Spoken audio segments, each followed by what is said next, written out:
que coincidiu com a famosa alta dos preços de petróleo. A atual está coincidindo novamente com uma alça petroleira. Então a gente está chegando no petróleo aí, é isso? Eu só colocar uma coisa, o professor colocou muito bem. Antes de 47, é bom que a moçada entenda bem, porque é complicado você hoje abrir um jornal e tentar entender o que está acontecendo lá.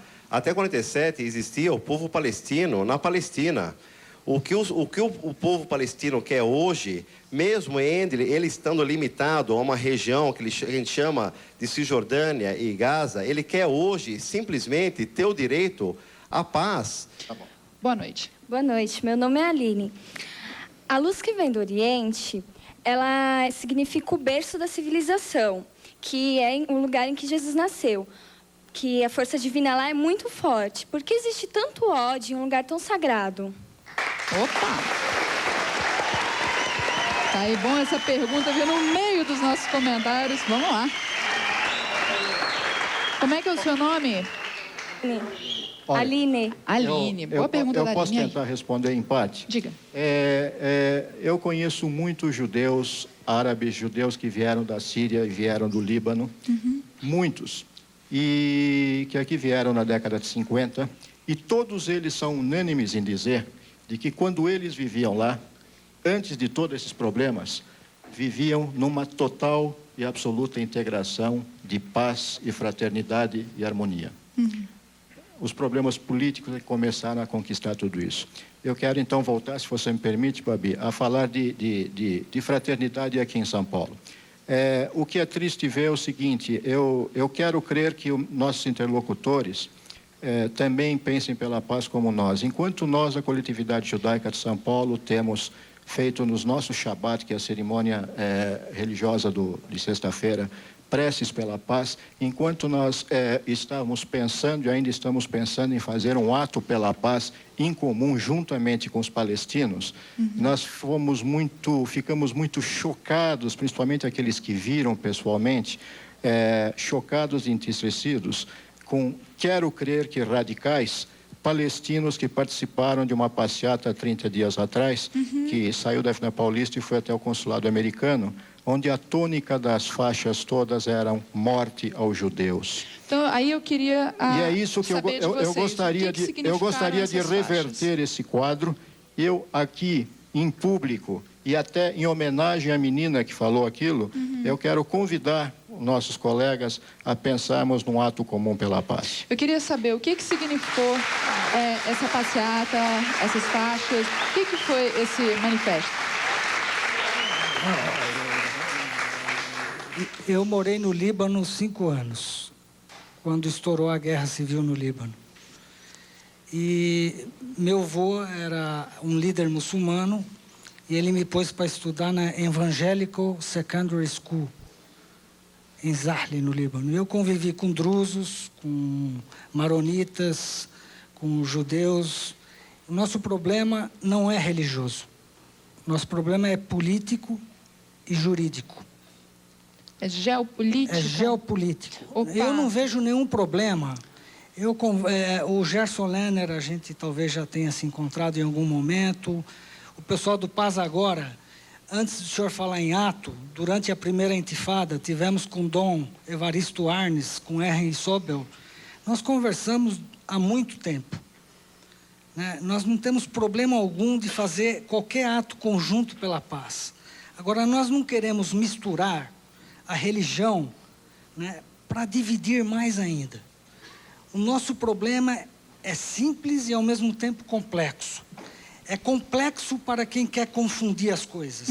E é simples para quem quer resolver. Bom, vou fazer o seguinte, agradecer aí a participação do Gerson, Natan, do Hussein e do Emir. Muito obrigada. A gente vai terminando uma parte do papo por aqui, né? Porque a gente vai para break. Mas será que não é possível palestinos e israelenses viverem em paz? Quem são os principais, né? Quem são as principais vítimas desse conflito? A guerra, será que é a única saída para a questão palestina? Respostas no próximo bloco. Continue com a gente.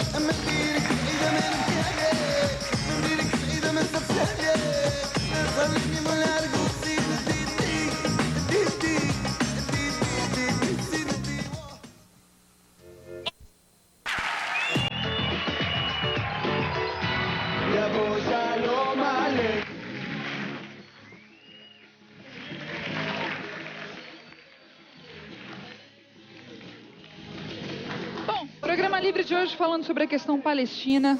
Mas a guerra é inevitável, gente? Quantas pessoas ainda terão que morrer para que realmente tenhamos uma solução definitiva, hein? Vamos ouvir a opinião sábia de alguém que viveu e sobreviveu a um dos piores flagelos que a humanidade produziu, a Segunda Guerra Mundial.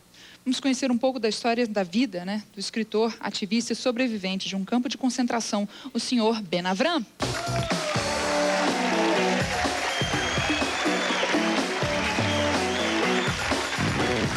Olá, boa noite. Grande presença, muito obrigada. Oh, é para mim? Muito obrigada. Quantos livros que você escreveu, Ben? 15 livros. 15 livros? Sim. Falando tudo sobre essa situação? A maioria deles falando sobre atrocidades cometidas pelos nazistas durante a Segunda Guerra Mundial. Relatos esse aqui fala, históricos. E o mundo silenciou. Eu queria que você contasse um pouquinho da sua história. O que ali da Segunda Guerra, como que o senhor escapou? Que, nossa, consegui escapar de um campo de concentração. Quando a guerra começou, eu tinha 14 anos, que foi surpreendido pela guerra. Eu passei durante a guerra Onde é que o senhor estava? Onde é que o senhor morava? Eu morava na cidade de Lodz, na Polônia. Nós fomos encarcerados no gueto. Posteriormente, passamos por vários campos de concentração. Eu passei, inclusive, por Auschwitz. Família, todo mundo? Toda a minha família, eu sou o único sobrevivente. E passei por vários campos de concentração, presenciando maiores atrocidades já cometidos por homem contra homem. E eu presenciei fuzilamentos em massa, enforcamentos coletivos.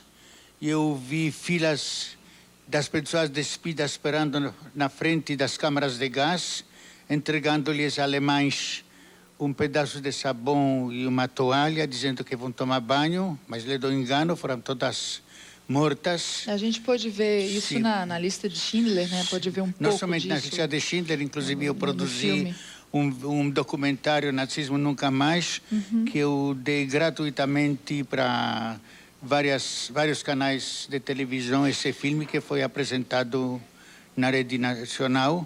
E a guerra, ela ensinou alguma coisa à humanidade? Ela ensinou muito, eu vou chegar para isso também, eu vou ser bem deciso assim. Passei por vários campos de concentração e eu vi crematórios funcionando dia e noite, eu vi os chaminés deles jorando fumaça negra junto com fogo, senti nas minhas narinas cheiro da carne queimada, e presenciei todos que impossível para descrever tudo o que senti. Para você ter uma idade da nossa cidade, onde antes da guerra moravam 350 mil judeus, só 1.500 sobreviveram, e eu entre eles. E naquela época, quando perambulava pelos campos, esfomeado e esfarrapado e alquebrado, eu jurei a mim próprio que, caso Deus permita-me sobreviver à guerra, contarei ao mundo tudo o que presenciei, tudo o que passei, o meu testemunho, para que desta maneira contribuir para prevenir que as mesmas atrocidades, mesmas injustiças não se repitam contra quem quer que seja por causa do seu credo, da sua procedência ou da sua raça. Então o senhor acredita que israelenses e palestinos possam encontrar um acordo? Eu acredito sempre eu acredito na paz. Eu acredito em paz, principalmente entre israelenses e os palestinos. Nós não podemos esquecer que tanto os judeus como os árabes temos a mesma procedência, somos primos. O Abraão foi pai dos nós todos. Mas, infelizmente, nesta região, a ódio predomina sobre a razão. E quem sabe um dia a razão predominará sobre ódio.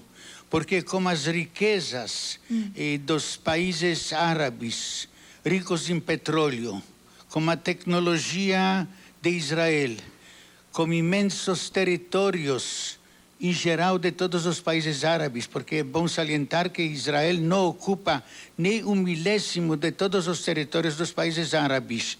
e dos desertos que Israel demonstrou que podem ser transformados com tecnologia que foi desenvolvida em Israel, em terras férteis, e eu acho que com tecnologia israelense, territórios desses e riquezas em petróleo, esta região pode se tornar mais próspera do mundo e servir como exemplo para as outras nações. E o que falta? O que está faltando para essa paz?